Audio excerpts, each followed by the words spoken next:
Right, welcome to another video of Bowling with Coach Charlie, and today I'm just gonna casually review one of the matches from the recent International Bowling Federation, International Bowling Federation World Championships, right? The IBF World Championship, because I assume that's what IBF stands for. So I'm gonna be watching a video from this Korean YouTube channel, because apparently this YouTube channel he's been recording all the IBF all the the recent World Championships, the 2021 World Championship games of the uh, I think there are quite a few matches like this, the playoffs and stuff like that. I think all the matches that towards the tail end of the tournament. And this games all look quite recent, right? All his videos look quite recent. So if you like, obviously you can maybe give this guy a follow. I don't know how you would find him otherwise. Or you can just search for IBF World Championship games, and some of it is yeah, and you should maybe able to find his channel. His full name is in Korean. Okay, so going back to that, today I'll be looking at the, according to his title, it is a quarter-final match between South Korea as well as Sweden for the women's match. So maybe I'm just gonna Google Translate. Okay, so yeah, the translation is pretty good. Versus Sweden, so he has the names of his South Korean compatriots. That means Sun Jung-baek, Yang Soo-jin, and Ga Yun-mi. So that's the women's South Korean team. And yep, that's the women's South Korea trios team versus the trio from Sweden. I believe there should be a Jenny Wagner inside. We'll see their names as we play this video, right? So the names are at the back. Can we have a error resolution? No, this is the best that we could get. Okay. Okay, so maybe I can listen to the audio as well. Most of the audio is recorded from the background, I guess. Okay, so this seems like Baker's tournament, if I'm not wrong. That means the three of them. What we mean by Bakers is that you will see that each player, right, takes a turn to bowl one single frame. Okay, so for example, the first player from Sweden, she strikes, and the next frame, right, goes to her teammate. And then we have, of course, the first player from South Korea to step out as well. So as we play through, I'll generally just casually review some of their play. So we can see from this South Korean, I believe we call her the starter, the first person who starts the match. And usually we call the last person who finishes the match, we call her the anchor man or the anchor woman, because she has to anchor the team. So she's the front runner. So the front runner for South Korean women's team here, obviously she has extremely good fundamentals. Straight, oops, let's have a thinner line, right? And we can have blue, right? Straight arm swing here. So trailing leg 45 degrees, extremely good fundamentals, very, very stable at the foul line. She also has a pretty high backswing. So let's take a look. Yeah, pretty high backswing, right? So nowadays in the modern game, usually when we teach younger bowlers nowadays, we don't need to have we don't teach them to need to have such a high backswing, because what we find is that through analysis, bowling forms or approaches that have a high backswing, typically they have to slow down the timing at some point or another to accommodate the high backswing. So what happens is that to accommodate the high backswing, their their their footwork, which is here, their footwork has to actually slow down. So they slow down the tempo and the footwork to accommodate the duration of the high backswing, and this is something that we don't want. So we would rather bowling players of the modern game actually generate tempo and speed through their footwork instead of going through a high backswing.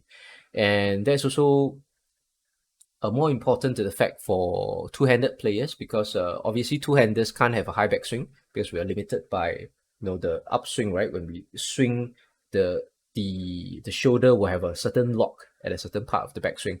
So two-handers cannot have a high backswing because of using two hands.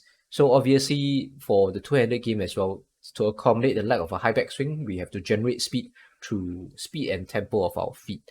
So our timing of our swing has to be well aligned with the timing of our feet in order to generate that high tempo and ball speed. Okay, so if we can see maybe more of a game, let me just clear this screen. Yeah. So her footwork is kind of a little bit on the slow end. So she sticks like 1, 2, 3, 4, a little bit on the slow side, which is okay for a two-hander, but she has to inherently slow it down for her high backswing to work. But other than that, it's a very pure swing, very smooth, very little tension in her swing. And now from Sweden, we have, I believe this is Sandra Anderson, if I'm reading the name correctly, because it is quite small on the screen. So I believe this is Sandra Anderson. Let's max out the screen.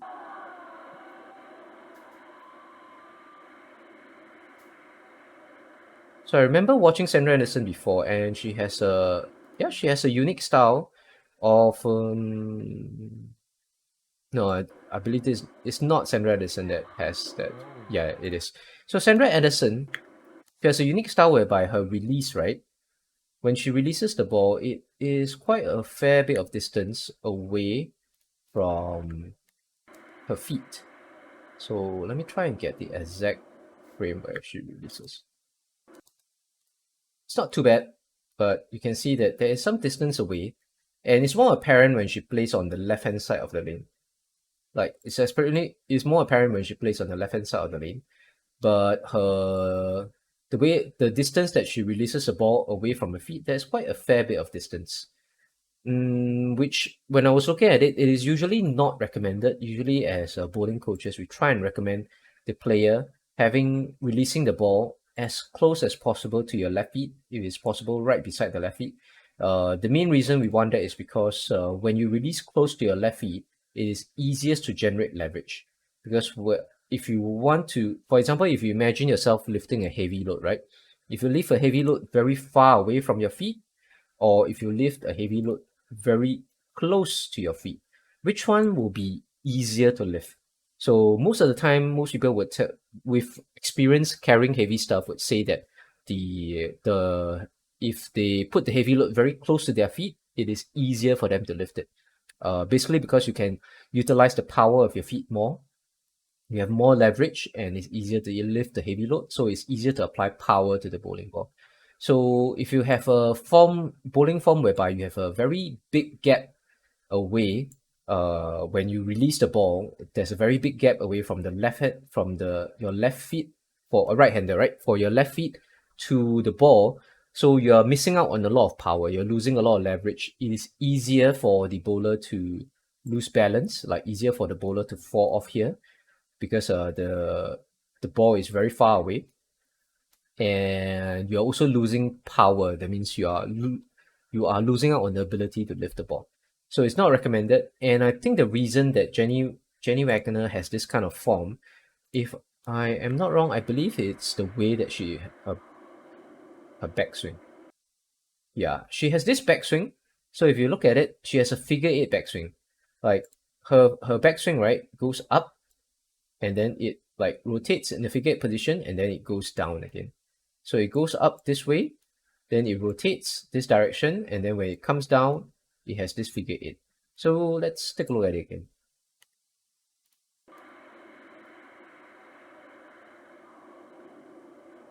So swings up, yeah, you can see it goes up. So you can see the path of her ball swing. It goes up, rotates this way, and then it goes down. So it has a sort of what we call a figure 8 swing, which is it was taught long ago in bowling. That means in Singapore bowling, I believe a lot of coaches were also teaching the figure 8 backswing. That was maybe like 15 to 20 years ago. It was quite an outdated backswing style, mainly because coaches felt back then that this figure 8 backswing would help the bowler to sort of like generate power in the downswing, something like that. But over time, the sacrifices to the accuracy, because obviously when you have a figure 8 backswing like this, your accuracy suffers. because your backswing is not as consistent, so it's harder to hit your target consistently. So that's one big sacrifice. And the other one I find is that in the case of Jenny Wagner, it creates this position whereby she has to land the ball very far away from her left feet.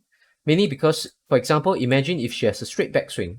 So if her backswing was straight, she swings a straight backswing. That means she tucks in her backswing and she releases the ball. The ball would have been very close to her left feet here, right? The ball would have been here. But instead, she has this figure 8 backswing, and now her ball lands on here. So maybe we can change that. So now her ball lands on the outside, or more to the outside of her left feet rather than to the inside of her left feet.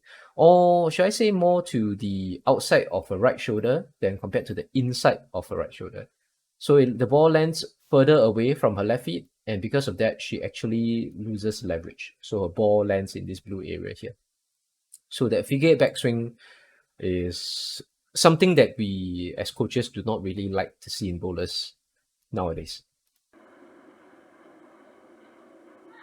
Yep, but of course, even with that physical impairment with a physical game, this bowler is still a fantastic bowler. All of them are like very experienced tournament bowlers, right? They have bowled in many world championships. They are the best bowlers in their country. So another thing is that even if you have certain physical flaws in your game, right, do not be discouraged, because a lot of the top bowlers in the world, all bowlers will have some kind of physical flaw. No bowler has a perfect physical game, right? Because we as humans, we can always be better, right? Because we're not robots. So there can always be improvement. People can always be better, but even with very, very apparent flaws in the physical game, these athletes can still be top bowlers. So if these bowlers can do it, so can we, right? So even you have certain flaws in the physical game, not to worry, not to fret. You can still be a top bowler. You can still win world championships or PBA championships, for example, professional titles, major titles, and all that. Even Jason Belmonte, the best bowler in the world, is not free of physical flaws in his game, right? He has this drift, which is what we consider a flaw, but he is able to overcome it and be the best bowler in the world. Okay, so this female bowler, the second bowler from Korea here, has a very, very good physical game. You can see that her game has very minimal drift. She is very straight on her approach. She walks really straight, very little physical drift, good traditional timing. She releases the ball very smoothly, very little tension in her backswing. And I believe she's using a urethane ball. No, but the way the ball curves, I think it's a reactive ball instead. So very good. Very graceful game. Very graceful game for female. Very smooth and very straight and very consistent. So she is probably a very good spare shooter based on how straight she walks. And she proves it in the next shot here. I've watched this game a little bit. I've watched the beginning of this game a little bit. So stepping out for Sweden now is I believe it's Kaja Wagner. I can't really see her name, so I'm sorry if I butcher her name. So Miss Wagner here, yep, very strong power bowler. She has this lift. That means when she releases a ball, she has this strong lift. Yep. So she has this strong lift, which is done. I mean, it's not really ideal, but how she does it is that she straightens her knees here. So if you look at it, if we reverse and look at it before, right? When she walks out on the bowling approach, obviously her sliding knee is bent. Okay, so if I can trace it here, her sliding knee here is bent, right? And then as she releases, she straightens it. So there's an explosion, there's an upward movement that she uses it to incorporate into her, to produce more lift on the ball, to give it more rotation to the bowling ball. Yep, then you can see that she straightens up her knee, and she also has this flicking motion of her wrist, so provides a very powerful release. And I'm sure that we can't really see the color of the ball. It looks like a pitch purple to me. Like it looks like one of the storm balls that is a mix between urethane and reactive. So we can't really see the rotation, but I'm sure she has tons of ball revolutions there based on how she releases. So nowadays we don't really recommend this method of straightening the the straightening the leg here, because as you do this motion, right, your head wobbles. So when your head wobbles during the release, it can add to inconsistency. It's harder to keep track of your target. Generally not something that we like to teach new bowlers. But if it's something that's already in your game, we don't want to remove it because it is part of a game that gives a lot of lift and power on the ball. Yep. Unfortunately, it doesn't get a strike there. So when you see that these bowlers don't really get a strike, sometimes it's the way the ball rolls. That means the ball either hasn't gone into a full rotation where it enters the pocket, or the entry angle. That means the entry angle into the pocket here. Entry angle is not sharp enough. So generally speaking, based on study by USBC, which is the United States Bowling Congress, the sharper this bowling angle, the sharper your what we call the entry angle of your strike ball, the higher your chance of strikes. So sometimes if you don't see strikes, even though they hit the pocket, it's because the entry angle is not enough, it's too shallow, or it could be other reasons like the ball rotation. The ball hasn't entered into a full roll when it enters the pocket, so it doesn't give the maximum amount of power. But most of the time, it's entry angle. Most of the time, a lack of strikes is usually due to entry angle. Entry angle is one of the biggest factors into getting a strike.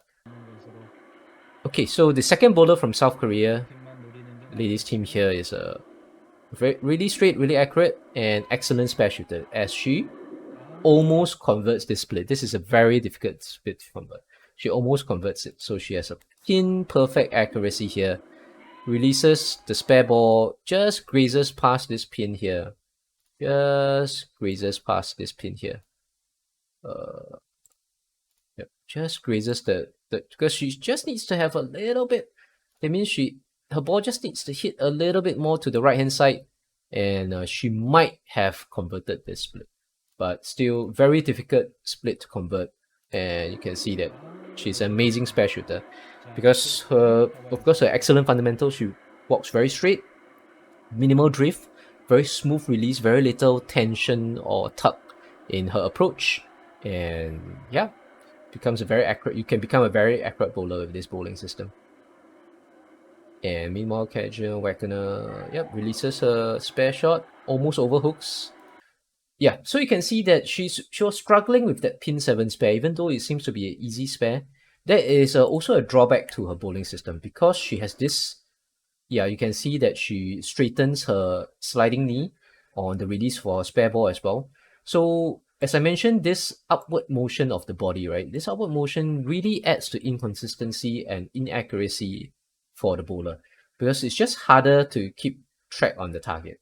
Mainly because for your eyes, because for her eyes, right, when she was, let's say if her eyes were looking at, let's say this target, right? So her eyes, when she was moving on the approach, when her knee is bent, is actually looking from this level to the arrow here, maybe the center arrow. And if I were to use blue, now that she straightens her knee up, right, when she releases the ball, now her eyes is looking down at the arrow through here. So you can note the big change in the distance of where her eyes were looking at. So this big change is not good. Obviously, when you have a change in your reference location, you change your aiming point, the angle at which you look at your target is different. So it's really hard to hit a target or be consistent in hitting a target with this kind of release. But it adds to power, but it doesn't add to consistency.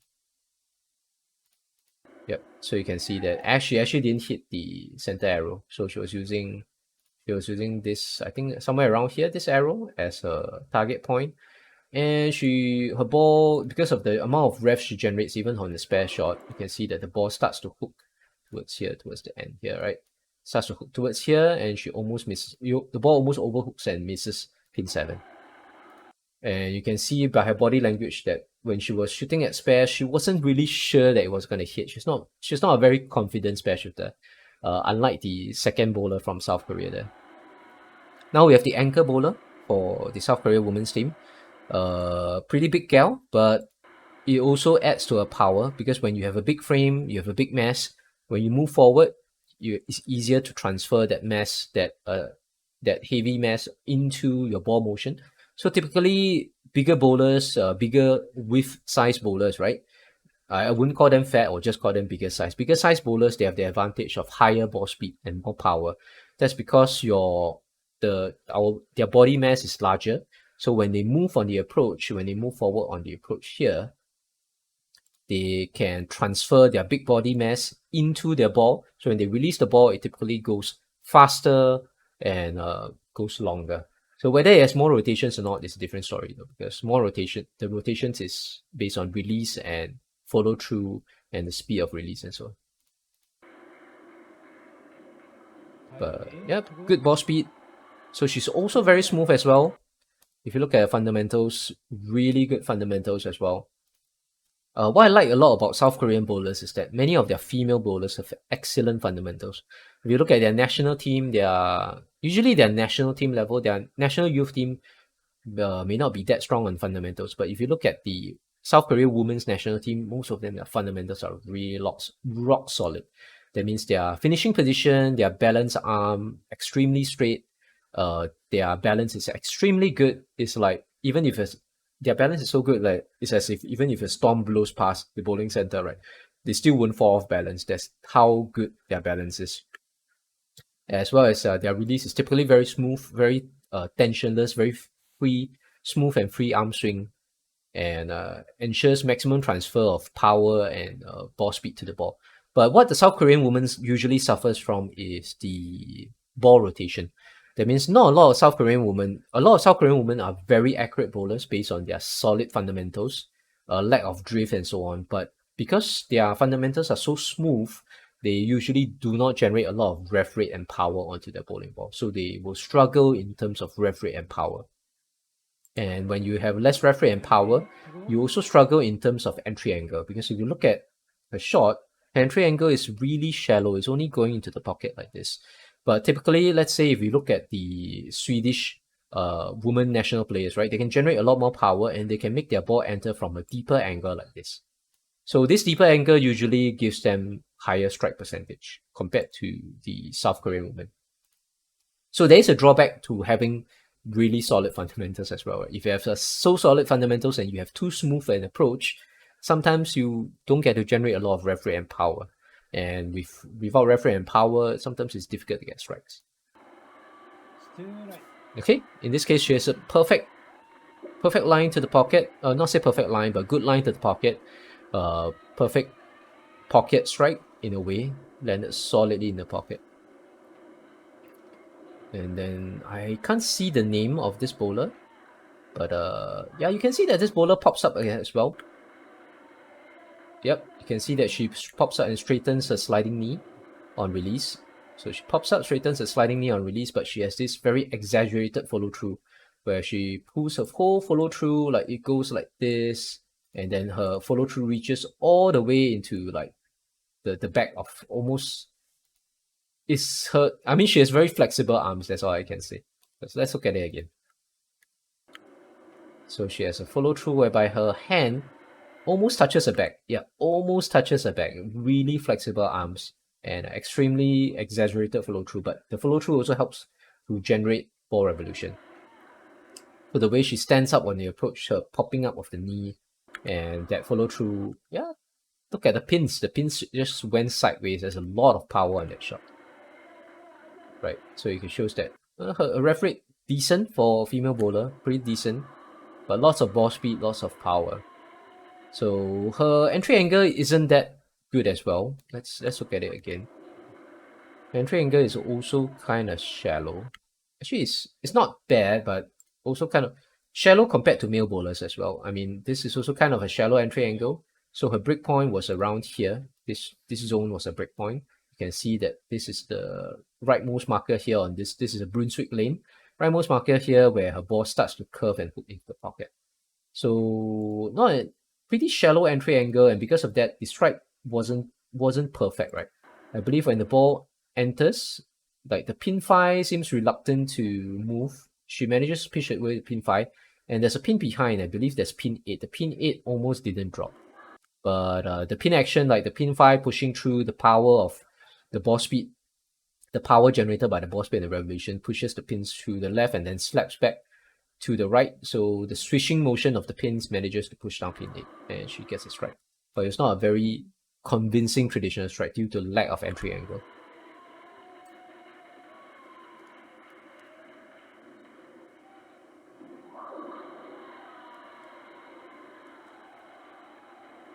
백승자 투구합니다. Okay, so I think we're back to the first bowler, right? Wait, is this a fourth bowler? Are they playing quartet? Oh, okay, this might be a quartet because this female bowler from South Korea is definitely different from the first bowler, right? I believe this is a quartet competition. Yeah, so I believe this is 4 players rather than 3. And we have the... Wait, did Sandra Edison bowl in the first frame? Okay, okay, 1, 2, 3, 4. Okay, so there's already 4 frames split. So now they rotate back to Sandra Anderson for the 5th frame. So Sandra Anderson is the first bowler for Sweden. Yep, then with a figure 8 backswing. Yep. So when you see a 7-10, right? Typically a 7-10 split like this, when you see, I mean, the hated pin 7 and pin 10 standing, generally this can be a few reasons. Most of the time, it is because you hit a light pocket hit. It can be a light pocket hit where how it happens is that when you have a light pocket hit, because you hit the pin ones so slightly, let's see whether we can reverse to look at the moment the ball enters the pocket.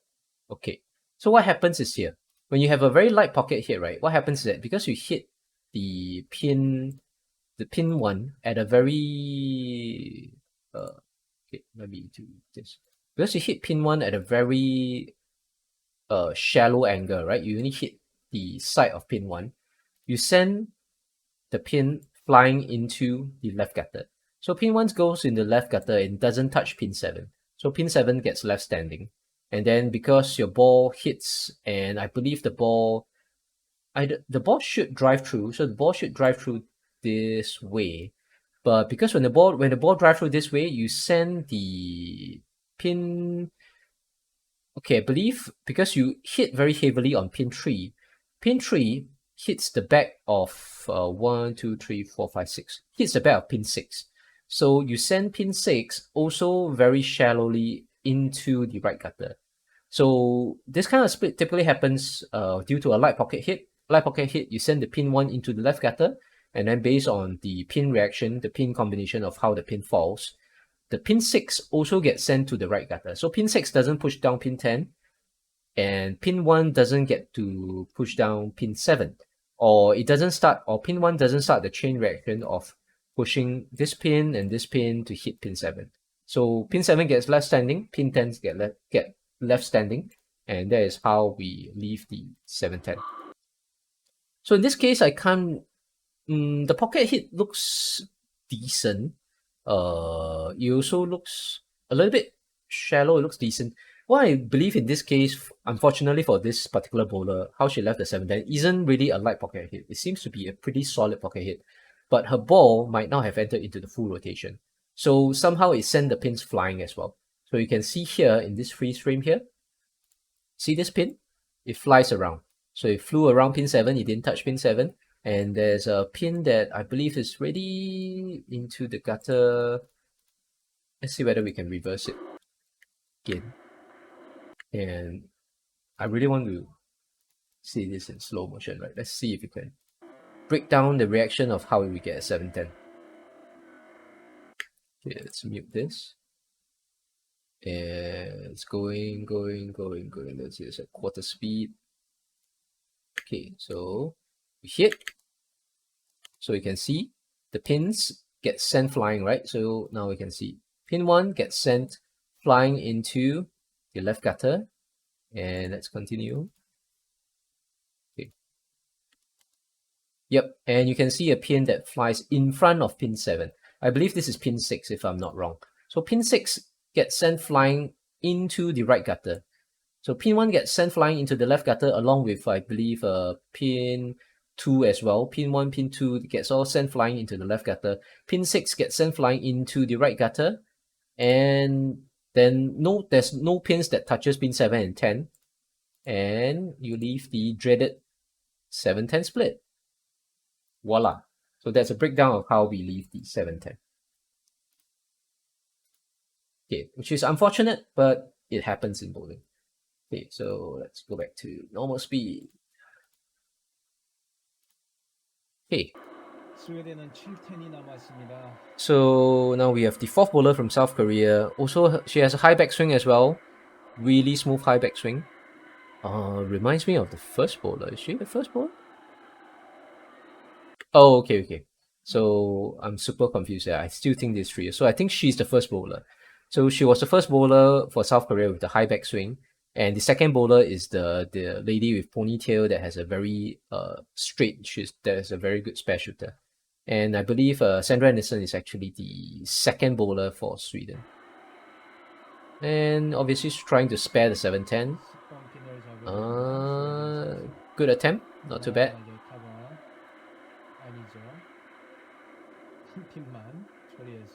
Then we have the second bowler from South Korea.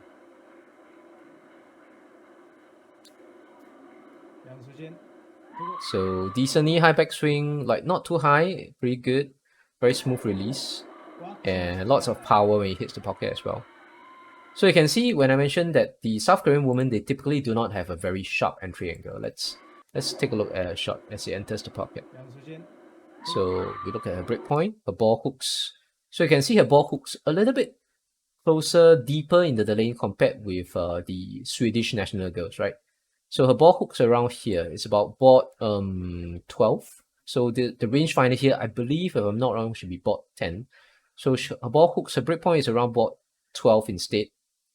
And it hooks, that means it's a bit deeper into the lane. So their entry angle into the pocket is a lot more shallow than compared with the Swedish national girls. And because of the shallow entry angle, the strike rate usually is typically less. The strike percentage typically less. But in this case, doesn't matter. Perfect, very solid strike there. Enters a bit high into the pocket, but very solid strike nonetheless. And we have Kaja Wagner, right? So Kaja Wagner from Sweden.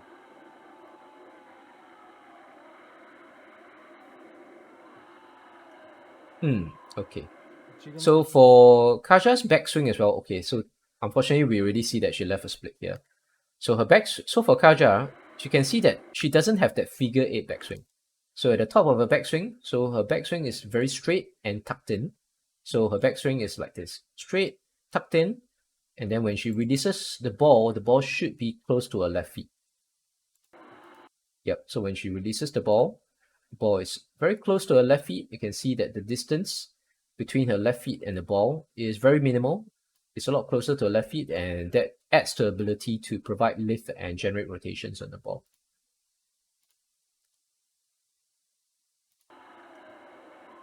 So strong, powerful shot, just that unfortunately it goes high into the pocket and leaves the dreaded Greek church, which is the 6-7, 6-7, 1, 2, 3, 4-7, 6-10, 4-7, 6-10 split. Dreaded Greek church, almost impossible to spare. So in this case, if we look at the status of the match, it's pretty blurred, but you can see that South Korea has a split on the second frame, but Sweden now has a split on the fourth and fifth frame. So Sweden is definitely down in the match, even though they have 3 strikes previously. So South Korea can come back and win this match.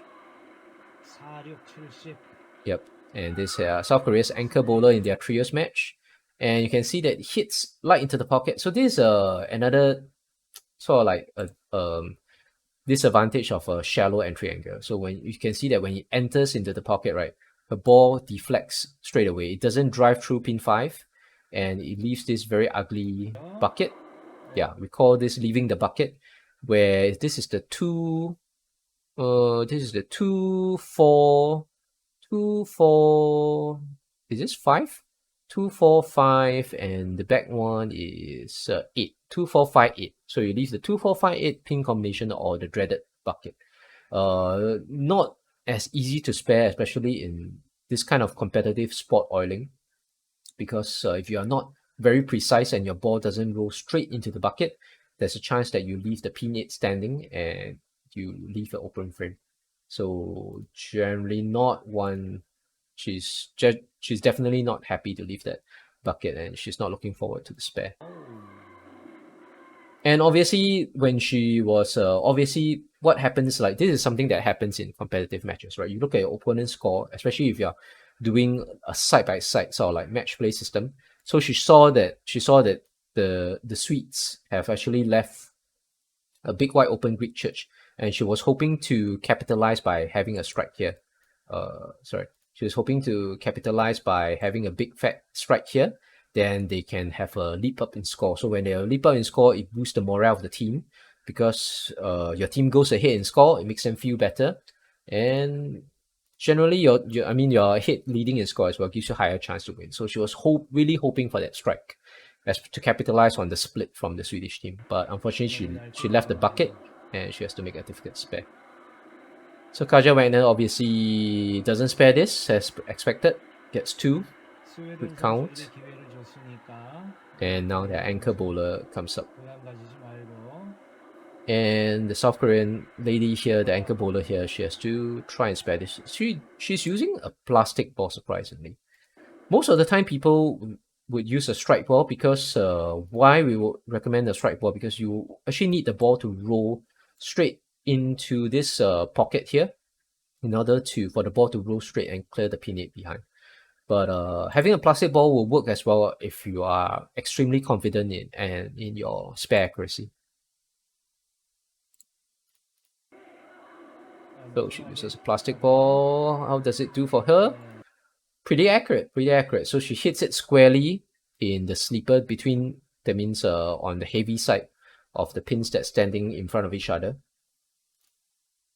Of what we call is that is the 3-8, right? No, 1, 2, 2-8. So she hits it on the heavy side of the 2-8 of pin 2, and the pin 2 went straight behind to clear away pin 8. So very good spare there. She's definitely relieved to hit that spare. Definitely very relieved. Not an easy spare to make this kind of difficult oil conditions. So anchor bowler for Sweden steps up, and let's see what she does. Ooh, pin 10 as well, right? So obviously this is what we call a typical ringing 10 if we back up to how the ball hits. So a ring 10 is where your pin 6 goes straight into the gutter and misses touching on the pin 10. If let's see whether it's possible. Yep, so you can see that pin goes straight into the right gutter and it goes around the pin 10, so we call it a ringing 10. So typically a lot of reasons for this thing to happen is one could be a lack of entry angle. That means your entry angle is not enough. Or it could be, like I mentioned, your ball hasn't entered into a full rotation when it enters into the pins, so lack of power or lack of roll as well. So the lack of roll typically sends when your ball hasn't entered into a full rotation, typically it sends pins flying sideways when it hits the pocket. So there's a chance for you to leave very odd splits like 7-10 or very commonly the ringing 10. Or if you're a left-hander, the ringing 7. 스웨덴 선수들 핀이 다 안 넘어가네요. 답답한 결과. 자, 백승자 선수 투구입니다. Okay, so now we have the first bowler from South Korea. Nice move backswing. Okay, nice strike. So, but her something to know about her backswing. Because of a high backswing, right? In order for her body to accommodate the high backswing, she typically has to swing out. Like this angle isn't directly, like it's more towards the angle, of the camera, right? That means she's swinging away from her body. And this is because our shoulder joints are kind of stiff. So unless you have very flexible shoulder joints, which very few of us actually have, it's very difficult to keep a very high vertical backswing close to your armpits per se. So they have to, in order for them to accommodate the high backswing, there's a swing away from the body, and this adds to inconsistency and inaccuracy during the release. Because what happens is that when you swing away from the body, when you go into your release, right? Okay, let's see whether we can stop it here. When you go into your release, you have to divert the arm swing back close to your body again. So you have to swing away from your body, and then when you swing down, you have to divert the ball close to your body again before you release. So this additional movement of the arm swing, right, it doesn't help the accuracy. So it doesn't help accuracy, then obviously bowling is a very precise and accurate sport. So, but fortunately in this case, she makes a really good shot. Because like I said, even if you have physical deficiencies in your game, doesn't mean that you're a bad bowler, because you can still use sheer practice, that you can just use sheer practice and muscle memory to overcome bad habits or physical deficiencies in your bowling game. And you can still be a top bowler.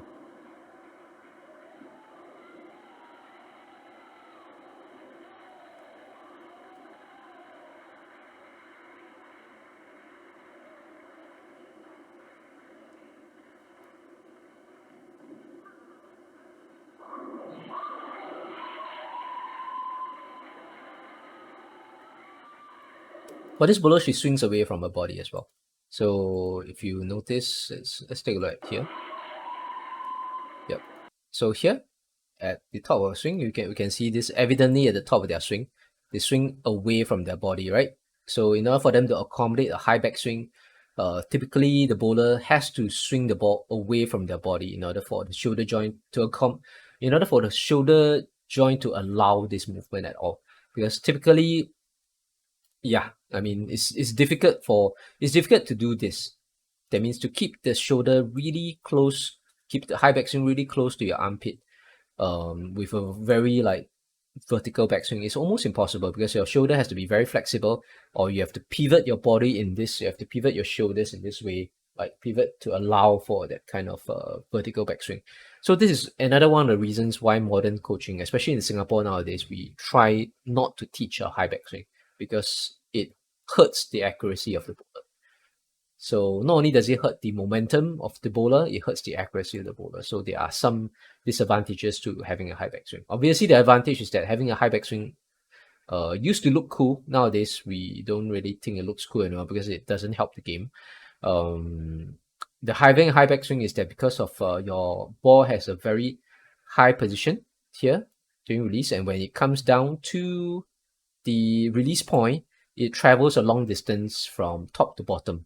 So this transfer from potential energy, so this transfer drop from a big height, that means there's a big transfer of potential energy into kinetic energy when you release, so it helps the ball speed. Because the higher a ball drops, when it goes to a lower position, it generates more ball speed in a way.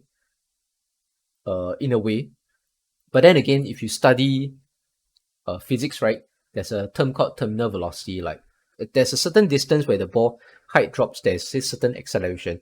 But once you drop a certain amount of distance in height, you have reached the maximum acceleration, and the dropping body only reaches a terminal velocity. So this is usually in the case, terminal velocity usually in the case for skydiving and parachuting, where they drop a very big distance in the sky. That's why there's enough time for the body to reach terminal velocity. But obviously for bowling, that really doesn't apply, because it's a very small distance comparative to skydiving jump. Right.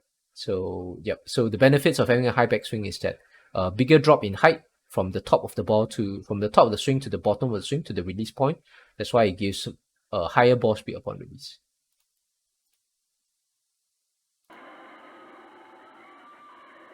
So really smooth shot, light pocket hit. Very fortunately, she gets a strike. So really light pocket hit there. You can see that the pin 5 almost didn't fall. Like, she hits it really lightly on pin 5 here. So she doesn't hit very solidly on pin 5. Let me press again. So let me pause it at the point where it hits. Yeah. So at the point where it hits, she really didn't hit it very highly on pin. Yeah, okay, you get my point. She really didn't hit it very solidly on pin, the head pin or pin 1. Then the pin 5 almost didn't fall. That means the bowling ball almost deflected away from the pin 5, almost left a nasty split. because if your ball deflects away from pin 5, you can have a nasty split like 5-7. So fortunate that she got a strike. Okay, in this case, pretty shallow hit as well. You can see 스웨덴도 쫓아오려고 for the Swedish bowler, very shallow hit. She almost didn't get the pin 10. Yeah, so when he hits the pin 1, you can see it's a shallow hit because the pin 1 immediately was sent flying, right? Immediately was sent flying, almost going into the left gutter. Then in this case, yep, almost misses a deflection on the pin 10. Like the pin 10 was almost left standing by another, she almost left another ringing 10, so to say. But before the pin went into the gutter, it just clipped enough of the pin 10 to make it fall. So they get a strike there. So in terms of the match right now, South Korea is a hit because they are 2 strikes up, and Sweden is still reeling from the after effects of that double split in the 4th and 5th frame. So if South Korea continues striking, they should win this match. I mean, if they continue striking, they definitely will win this match, no problem.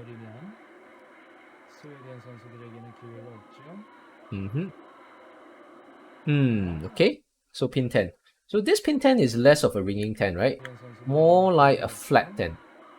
So we call a flat 10 is where the pins like doesn't really have a lot of energy. So if we can, let's see if whether we can slow down and look at the pin action here. Slow down, get a pin action. Yep. Okay, it is still a ringing 10 because only when I slow it down then can I see that actually the pin 6 still flies around the pin 10. So it still flies around the pin 10 and doesn't touch the pin 10 at all, hence leaving it. So it is still a ringing 10.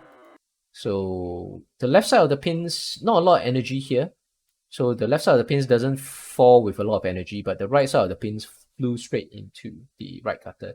So a lot of energy on the right side. Okay, so it's still considered a ringing 10. So unfortunate. So like I mentioned, reasons for this could be lack of entry angle or the ball doesn't enter in the full rotation and so. But given the shallow entry angle of the South Korean woman, this kind of ringing 10 is always, it always has a high chance of a ringing 10 because the shallow entry angle doesn't lead to a very high strike percentage for them. Hey, Kaja Wagner here. Difficult shot. They really have to strike to try and fall back in this match. Oh, doesn't. So in this case, the ball almost like fell flat into the pocket. So let's take a look at her ball action and the pin action again. Going into the pocket, you can see that the pins, okay, this pin straight. So she sent the pin 1 straight flying into the left gutter. Pin 1 flew around pin 2, didn't even touch pin 2. Left pin 2 standing, flew around and kicked out pin 7. And hence, because pin 1 didn't touch pin 2, so there wasn't any pin action here to clear the bucket. And obviously the right side was cleared well by the bowling ball and the pin action. Hence, she left this bucket. So in a way, is it a shallow entry angle, high entry angle? It could be same thing. Most likely could be due to the ball. That means the ball, when it enters into the pocket, right, the ball was still spinning in a way. It entered into a full hook rotation, entered into the full roll, and because of that, the ball deflected a little bit too fast. It didn't drive through the pocket. So what I mean by driving through the pocket is that if you bowl a lot, you've probably seen certain pin actions like when your ball goes through, right? It goes straight through the pin 5, drives straight through the pin 5, and you get a very satisfying domino effect on your pins, and you get a very satisfying strike. Like all the pins fall, get vacuum sucked off the deck, like palm, and you get a very satisfying sound of the ball hitting the pocket, the satisfying sound of the pin actions, the domino effect of the pins, and then all the pins will vacate the pin deck in like a split second and all the pins get sucked into the back of the pin deck. So that is your perfect strike per se. So that happens when your ball gets into a very good rotation when it enters into the solid 1-3 pocket for right-hander, solid 1-3 pocket, and you go straight through, clears pin 5 and so on. So in this case, you can see for Kaja Wagner's ball, her ball didn't. When her ball hit the 1-3 hit pin, instead of going straight into pin 5, a ball actually went and deflected to the right instead. So because of that deflection, she left this ugly bucket. And the reasons for that, entry angle is probably okay. It could be just a ball speed. She could either have thrown the ball too fast. It could be her release. That means her rotation. Her rotation, maybe she spun the ball around too much. The ball was still spinning when it enters into the pocket, so to say. So that's why she didn't get that strike that she wanted. Oh, she didn't leave her bucket. So there's a little bit of pin action and she left the 5-8 instead. So an easier spare to make. But still not a strike. Not the strike that they wanted. So can the South Korean woman make the spare? No problem. They're excellent spare shooters because I mentioned they have great fundamentals, great balance, very little drift, and which makes them really good spare shooters. They're very, very accurate. If you go into sparring competition, right, I believe no one in the world can beat the South Korean woman.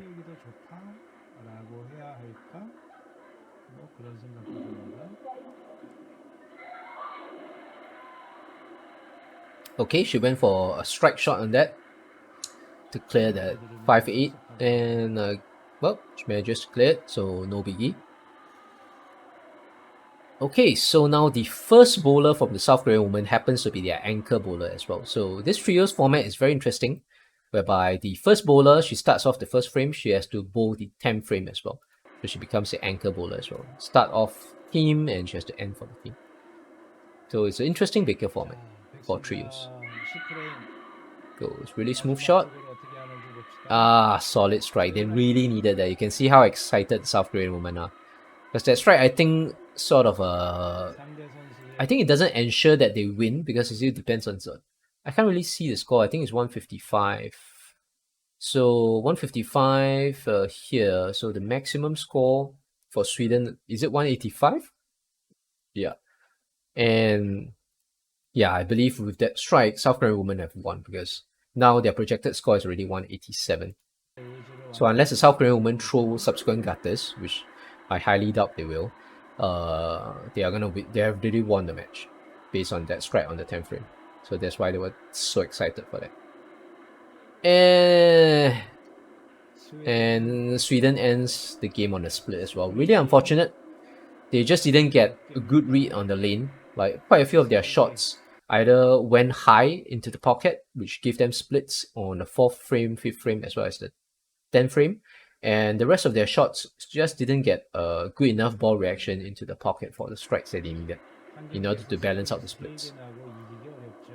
So unfortunate for them, they didn't get a good read on the lane. Or almost spared that, but even sparing that, they should have still lost the match. So in this case, South Korean woman won. And let's look at the rest of the 2 shots from the South Korean women's team. Good shot. She misses the target a little bit to the right, still gets a strike. Because I believe she was actually aiming for here. So she was actually aiming to hit the 3rd arrow and having a break point of, I believe, around here. So just now earlier for that shot, she missed a little bit. She missed a little bit here. So a breakpoint ended a little bit out, like by 1 bot or 2 bots, but it still ended into the pocket and still gave them a strike. Not that it matters anyway, because even if it was not a strike, they would have still won the match. And I believe she does a ball change. Yeah, she changed the ball, try to get a different look on the lane. Yep, so this is a more snappier ball, right? It gave her a sharper entry angle into the pocket. But doesn't matter, she was just testing out that new ball. So it ends South Korea ladies 207 defeats Sweden ladies 171, and I believe this is the quarterfinals of the women's trios and the International Bowling Federation World Championships. That's 2021. That's quite a mouthful to say. And thank you for watching through this video with me, and I hope the video helps you out in any way or entertains you at least in any way. Thank you very much. See you guys next time.